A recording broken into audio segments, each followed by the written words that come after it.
اس میں اللہ تعالیٰ فرماتے ہیں من عمل صالحا من ذکر او انثى وهو مؤمن فلنحيينه حیاتا طیبا، تم میں سے جو بھی مومن، وہ مرد ہو خواہ عورت ہو، نیک عمل کرے گا، اللہ تعالیٰ اس کی زندگی کو پاکیزہ بنا دیں گے، اللہ تعالیٰ اس کی زندگی کو آسان بنا دیں گے، اللہ تعالیٰ اس کی زندگی کی تلخیاں ختم کر دیں گے، اللہ تعالیٰ اس کی زندگی میں سے پریشانیاں ختم کر دیں گے، اللہ تعالیٰ اس کی زندگی کے مسائل کو حل کر دیں گے، اللہ تعالیٰ اس کے لیے زندگی کی تمام نعمتیں آسان کر کے اس کے سامنے پیش کر دیں گے، اللہ تعالیٰ اس کے لیے خلاصی والی صورت، رحمت والی صورت، آسودگی والی صورت، خوشحالی والی صورت پیدا فرما دیں گے۔ یہ جو ترجمہ میں کر رہا ہوں فَلَنُحْيِيَنَّهُ حَيَاةً طَيِّبَةً کا ترجمہ کر رہا ہوں، اللہ تعالیٰ اس کی زندگی کو پاکیزہ بنا دیں گے۔ لفظی ترجمہ یہ بنتا ہے، پاکیزہ زندگی کیا ہوتی ہے؟ جو نعمتوں والی زندگی ہو، جو پریشانیوں سے پاک ہو، جو اللہ تعالیٰ کی رحمت والی زندگی ہو، جس کے اندر آلام اور مصائب اور پریشانیاں نہ ہوں، جس کے اندر آسانیاں ہی آسانیاں ہوں، اللہ تعالیٰ کی رضا پر راضی رہنا ہو اور اللہ تعالیٰ کے نعمتوں پر، اللہ تعالیٰ کی نعمتوں پر شکر گزاری والی زندگی ہو، وہ پاکیزہ زندگی ہوتی ہے۔ اطمینان والی، سکون والی، آسانی والی زندگی کو پاکیزہ زندگی کہتے ہیں۔ تو اللہ تعالیٰ نے اس آیت مبارکہ میں یہ فرمایا ہے کہ میں تمہاری زندگی کو پھر پاکیزہ بنا دوں گا۔ فَلَنُحْيِيَنَّهُ حَيَاةً طَيِّبَةً وَلَنَجْزِيَنَّهُمْ أَجْرَهُمْ بِأَحْسَنِ مَا كَانُوا يَعْمَلُونَ۔ وَلَنَجْزِيَنَّهُمْ أَجْرَهُمْ، پھر میں نے تمہارے لیے اجر مقدر کر دیا ہے، میں نے تمہیں جو جزا دینی ہے تمہارے نیک اعمال پر وہ تمہیں ضرور ملنی ہے۔ وَلَنَجْزِيَنَّهُمْ أَجْرَهُمْ بِأَحْسَنِ مَا كَانُوا يَعْمَلُونَ، اور جو تم نیک عمل کرتے ہو اس پر اللہ تعالیٰ تمہیں بہترین جزا دیں گے۔ تو میرے بھائیو، دوستو، بزرگو، یہ اللہ تعالیٰ ہمیں ایمانیات کے بعد اعمال کی اور اعمال صالح پر رغبت دلا رہے ہیں کہ ہم اعمال صالح کرنے والے بن جائیں، اور اللہ تعالیٰ کی رضا کے لیے اعمال صالح کرنے کے بعد پھر اللہ تعالیٰ نے جو ہمیں نتیجہ دیا ہے، بتایا ہے، اس کو بھی حاصل کرنے والے بن جائیں۔ نتیجہ اللہ تعالیٰ نے ہمارے سامنے رکھ دیا ہے، ہم اللہ کی بندگی میں لگ جائیں اور صحیح معنوں میں اللہ کی بندگی کو اختیار کر لیں، غلامی والی زندگی میں آ جائیں۔ جو بندے کا کام ہے اللہ کی بندگی کرنا، صحیح معنوں میں اس طرح سے بندگی کر لیں تو پھر اللہ تعالیٰ ہماری پریشانیوں کو دور کر دیں گے، ہمارے سب کاموں کے لیے کافی ہو جائیں گے۔ بایزید بسطامی رحمۃ اللہ علیہ ہندوستان کی بزرگ ہستیاں، بہت مشہور شخصیت ہیں، اپنے تبلیغ کے دورے پر جاتے ہیں، مختلف علاقوں کا دورہ کرنے کے بعد جب واپس آتے ہیں اپنی والدہ کے سامنے، اپنی والدہ سے عرض کرتے ہیں کہ اے میری اماں جان، اللہ تعالیٰ نے مجھے بڑا نوازا ہے، اللہ تعالیٰ کے فضل و کرم سے اللہ تعالیٰ کی نوازش ہوئی ہے کہ میرے ہاتھ پر سینکڑوں نہیں ہزاروں لوگوں نے اسلام قبول کیا، ہندوؤں نے اسلام قبول کیا، مسلمانوں نے توبہ کی ہے، تو یہ اللہ تعالیٰ کا فضل ہوا ہے۔ والدہ کہنے لگی بیٹے ٹھیک ہے، اس میں اللہ تعالیٰ نے آپ پر بھی کرم کیا ہے، مگر اصل کرم اور اصل کمال جو ہے وہ تیرا نہیں ہے، وہ میرا ہے۔ بایزید بسطامی پریشان ہو گئے کہ آپ کا کمال کیسے ہے؟ والدہ کہنے لگی کہ ارے بایزید میرے بیٹے، کہ جتنا عرصہ دودھ پلانے کا تھا میں نے وہ 2.5 سال یا 2 سال کا عرصہ کبھی بے وضو آپ کو دودھ نہیں پلایا۔ یہ اس کا اثر ہے کہ اللہ تعالیٰ نے تیرے اندر وہ صلاحیتیں پیدا کر دی ہیں، اللہ تعالیٰ نے تجھے نیکی والی زندگی عطا کر دی ہے، اللہ تعالیٰ نے تیرے ہاتھ پر لوگوں کو اسلام قبول کرنے کی طرف راغب کر دیا، یہ اس کا نتیجہ ہے۔ تو میرے بھائیو، دوستو، بزرگوں، جب والدین ایسے تھے تو پھر اولاد بھی اللہ تعالیٰ ویسے ہی دیتے تھے، اور آج بھی ہمیں والدین الحمدللہ جیسے بھی ہوں ان کی قدر کرنی چاہیے، ان کی دعائیں لینی چاہیے، ان کی منشا کو جان کر اس کے مطابق عمل کرنا چاہیے۔ ایک ہوتا ہے حکم کو پورا کرنا، اور ایک ہوتا ہے منشا کو چاہ کر اس کے مطابق عمل کرنا۔ حکم یہ ہے کہ آپ میرے لیے دوائی لے آئیں یا پانی لے آئیں، اور منشا یہ ہے کہ آپ ابھی لے آئیں، منشا یہ ہے کہ ٹھنڈا پانی لے آئیں، منشا یہ ہے کہ آپ پانی خود جا کر لے کر آئیں، منشا یہ ہے۔ حکم یہ ہے کہ میرا کام ہو جائے جیسے کیسے بھی ہو جائے۔ منشا یہ ہے کہ آپ ابھی نہ جائیں، شام کو چلے جائیں، ابھی دوپہر ہے، گرمی ہے۔ یعنی کہ منشا جو ان کے دل کے اندر جو تقاضا ہے، وہ جو چاہتے ہیں، وہ جو دل کی بات ہے، اس کو جانچنا، اس کو پرکھنا، اس کو سمجھنا، اس کو اخذ کرنا، اس کو لینا اور اس پر عمل کرنا۔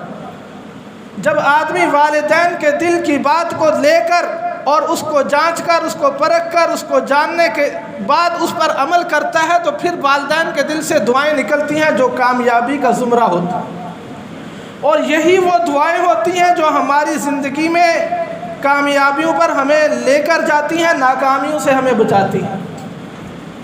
آج کا نوجوان جوانی کے گھمنڈ میں یہ سمجھتا ہے کہ شاید یہ میرا عمل ہے، یہ میری صلاحیتیں ہیں، یہ میرا دماغ ہے، یہ میری قوت ہے، یہ میری طاقت ہے، یہ میرا علم ہے۔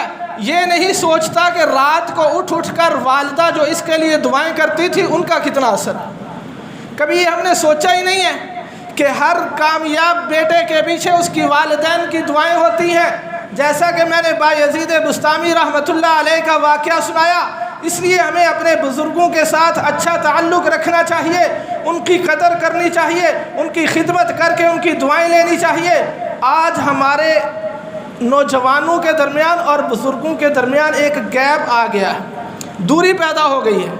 جس کمرے کے اندر، گھر کے اندر بڑے بیٹھے ہوں، ہم نہیں بیٹھتے، بھاگتے ہیں۔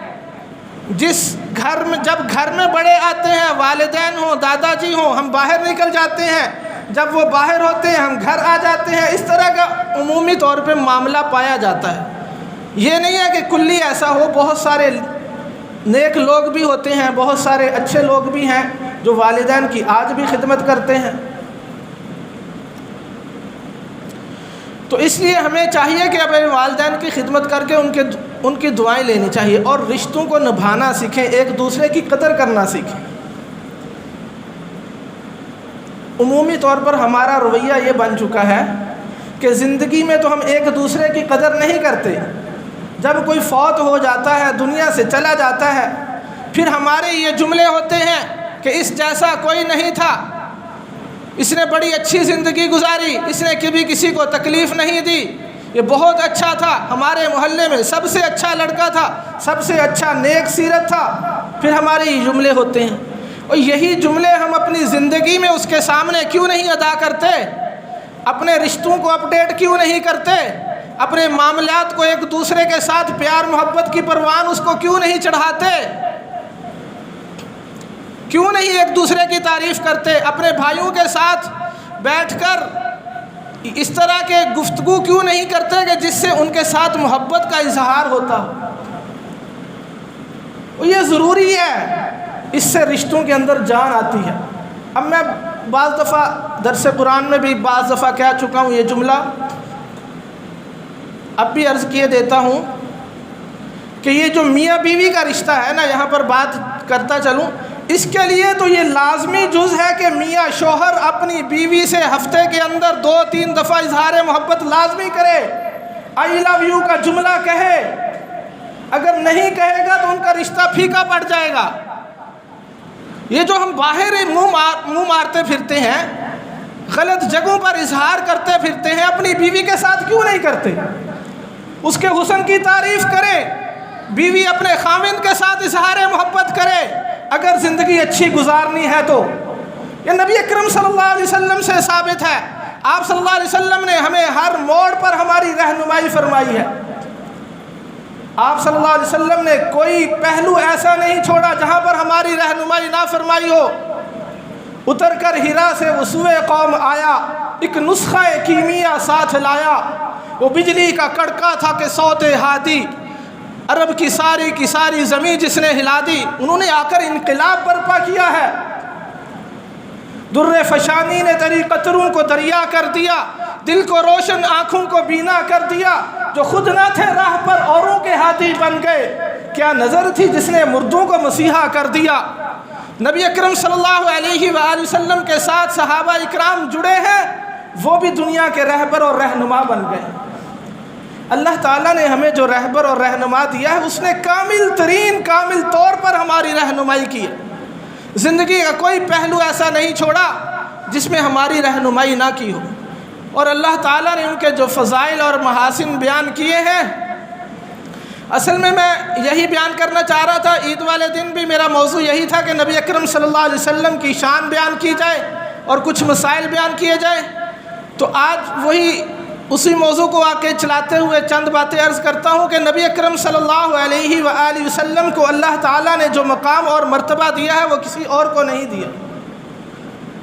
آپ صلی اللہ علیہ وآلہ وسلم کی شان میں اللہ تعالیٰ نے قرآن میں جا بجا آپ صلی اللہ علیہ وسلم کی تعریف کی ہے۔ صرف ایک آیت کا معنی مفہوم ذکر کرتا ہوں۔ اللہ تعالیٰ نے قرآن پاک میں فرمایا یاسین والقرآن الحکیم انک لمن المرسلین علی صراط مستقیم۔ یاسین کا ترجمہ آپ کو پتہ ہے، حروف مقطعات میں سے اللہ کے علاوہ کوئی نہیں جانتا کہ اس کا کیا معنی مفہوم ہے، اللہ تعالیٰ کی ذات ہی جانتی ہے۔ والقرآن الحکیم، یہ قرآن حکیم ہے۔ انک لمن المرسلین، یہ جو انک کا صیغہ ہے یہ واحد مخاطب کا صیغہ ہے۔ اس میں اللہ تعالیٰ نبی اکرم صلی اللہ علیہ وآلہ وسلم سے مخاطب ہو کر فرما رہے ہیں انک بے شک آپ میرے نبی ہیں، میں نے آپ کو نبی بنایا۔ یوں سمجھ لیے اللہ تعالیٰ نبی اکرم صلی اللہ علیہ وآلہ وسلم کو سامنے بٹھا کر نبی اکرم صلی اللہ علیہ وسلم سے محو گفتگو ہے۔ آپ صلی اللہ علیہ وآلہ وسلم اللہ تعالیٰ کے سامنے بیٹھے ہوئے ہیں، فیس ٹو فیس ملاقات ہو رہی ہے۔ اللہ تعالیٰ اپنے پیارے حبیب صلی اللہ علیہ وآلہ وسلم سے کہہ رہے ہیں اے میرے پیارے نبی، اے میرے پیارے محبوب، تم میرے نبی ہو، میں نے آپ کو نبی بنایا ہے۔ اس سے یہ ثابت ہوتا ہے کہ نبی اکرم صلی اللہ علیہ وآلہ وسلم کو اللہ تعالیٰ نے تمام کائنات سے پہلے، آدم علیہ السلام سے پہلے، اور اس پر ایک احادیث مبارکہ میں سے ایک حدیث بھی تائید کرتی ہے، جس کا مفہوم یہ ہے کہ حضرت آدم علیہ السلام ابھی پانی اور مٹی کے مرحلے میں تھے، جس کو ہم گوندنے والی مٹی کہتے ہیں۔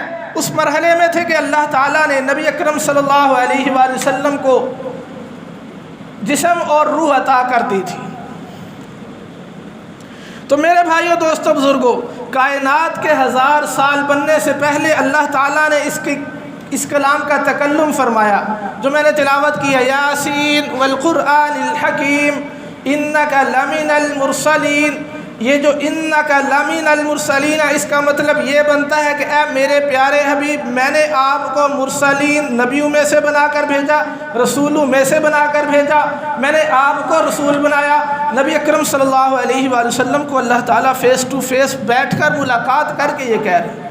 تو اس سے آپ صلی اللہ علیہ وآلہ وسلم کی شان اور مقام اور مرتبے کا پتہ چلتا ہے کہ اللہ تعالیٰ نے کتنا مقام اور مرتبہ دیا کہ کائنات کو بھی وجود نہیں دیا، مگر نبی اکرم صلی اللہ علیہ وآلہ وسلم کے ساتھ اللہ تعالیٰ گفتگو بھی فرما رہے ہیں اور اس کا ذکر قرآن پاک میں بھی فرما رہے ہیں۔ تو ہمیں تو اللہ تعالیٰ نے ایسا رہبر اور رہنما دیا ہے جس کی نظیر نہیں ہے۔ ہمیں دائیں بائیں جانے کی ضرورت نہیں ہے، کسی اور سے رہنمائی لینے کی ضرورت نہیں ہے۔ آخری بات عرض کر کے بات ختم کرتا ہوں، اگر ہم نے دین کو نہ سیکھا تو ہمارا بھی یہ حال ہونے والا۔ یہ جو میں جملہ کہہ رہا ہوں نا، اللہ تعالیٰ اس سے ہماری حفاظت فرمائے۔ آپ نے پچھلے ہفتے خبر پڑھی ہے، ہمارے سابق صدر ممنون حسین صاحب، اللہ تعالیٰ ان کی مغفرت فرمائے، وہ فوت ہو گئے ہیں، اللہ تعالیٰ ان کے درجات کو بلند فرمائے۔ میں نے جب یہ خبر پڑھی کہ ایک فلاحی ادارے چھیپا جو ہے، ان کے دفتر میں ان کے ملازمین، فلاحی ادارے کے ملازمین اس میت کو غسل دے رہے ہیں، تو میں تو پریشان حیران ہو گیا۔ میرے لیے تو ایک چونکا دینے والی خبر تھی، آپ کے لیے عام خبر ہوگی۔ وہ اس لیے کہ اس کی اولاد کہاں چلی گئی؟ یہ صدر پاکستان تھا، اس کے پاس مال و دولت ہے، اس کے پاس ہٹو بچو شور ہوتا تھا، اس کے پاس گاڑیاں ہیں، بینک بیلنس ہے، اس کے رشتہ داریاں، اس کے تعلقات ہیں، یہ صدر تھا ایک وقت کا۔ وہ سارے اس کے تعلقات کہاں چلے گئے؟ اس کو غسل دینے والا کوئی نہیں ملا۔ کرائے کے ملازم جو کہ پیسے لے کر اس کو غسل دیتے ہیں وہ دے رہے ہیں غسل۔ اس کی اولاد میں اتنی سکت نہیں ہے، اتنی جرت نہیں ہے، اتنی استعداد نہیں ہے کہ اپنے والد کو خود غسل دے سکیں۔ تو میرے بھائیوں، دوستوں، بزرگوں، یہ واقعہ ذکر کرنے کا مقصد یہ ہے کہ ہم بھی سنبھل جائیں، عبرت حاصل کریں، کہیں ایسا نہ ہو کہ ہم دین سے دوری کی وجہ سے اور دنیا ہی کو سب کچھ سمجھ لیں جیسے انہوں نے سمجھ لیا ہے۔ جو دنیا دار حضرات ہیں، کسی پر تنقید مقصود نہیں ہے، اپنی اصلاح مقصود ہے کہ اگر دولت ہی سب کچھ ہوتا تو فرعون اور حامان اور قارون کامیاب ہو جاتے، وہ صدر پاکستان بھی کامیاب ہو جاتا۔ چند لوگ تھے اس کا جنازہ پڑھنے والے۔ ہمارے لیے بہت بڑی عبرت ہے۔ ملے خاک میں اہل شاں کیسے کیسے، زمین کھا گئی آسماں کیسے کیسے، ہوئے نامور بے نشاں کیسے کیسے، ملے خاک میں اہل شاں کیسے کیسے۔